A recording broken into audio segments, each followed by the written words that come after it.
from John Wesley United Methodist Church, we might add, because I think that both of you play significant roles in terms of your church experiences dealing with these youth and their aspirations and et cetera. And so what we'd like to do now, Brother Coeur, is to have you to start us off by giving us some information in reference to what you have done over the many years in terms of dealing with young people and how you know, some of the things that you do. Well, first of all, I was a wellness teacher at East and Whites Creek High School, and we dealt with various type of topics about sexuality and dealing with conflict resolution and dealing with drugs and various other topics.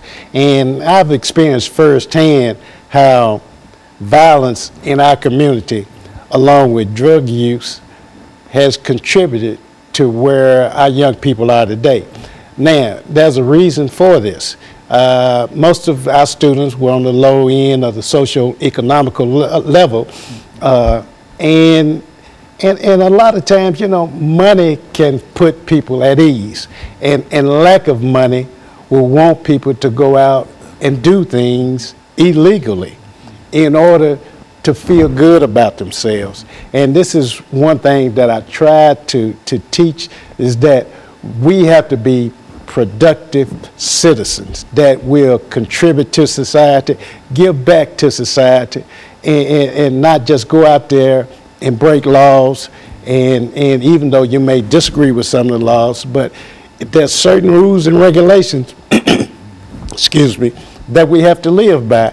And I try to be a role model and carry myself as a head football coach and have rules and regulations for my football team, and said these rules will apply to society. Now, if you can learn to live under these rules, you should be productive as you go out and when you graduate from high school, start a family, and be a role model of your own. Mm-hmm. And so they need some kind of guidance, or somebody to lay down some rules and regulations, and you find that you can do that best within the coaching kind of situation. Yeah, definitely need guidance. And I always tell this story. We had an athletic banquet at Whites Creek, and we had Joe Gillum Sr. He's former coach, head coach at Tennessee State University. And he came to speak with us, and he told us that we need more men to be role models to our sons. He said women or mothers raise their daughters to be like them. They take them shopping, they teach them how to cook and do various other things.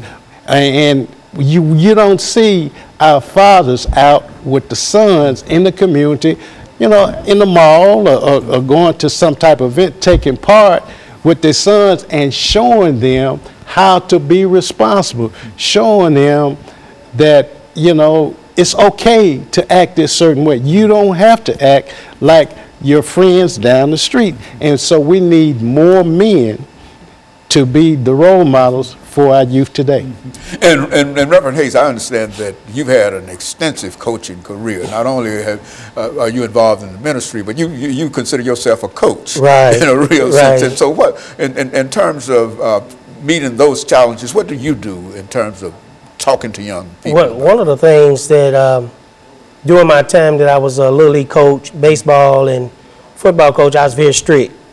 Mm-hmm. We had a lot of rules, as Coach Coeur was saying, had a lot of rules, and my players had to walk by my rules.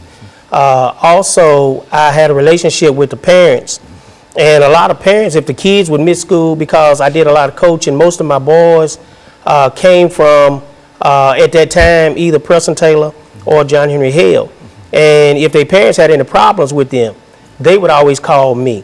And I was able to set a lot of them straight, and a lot of them are doing a lot of good today.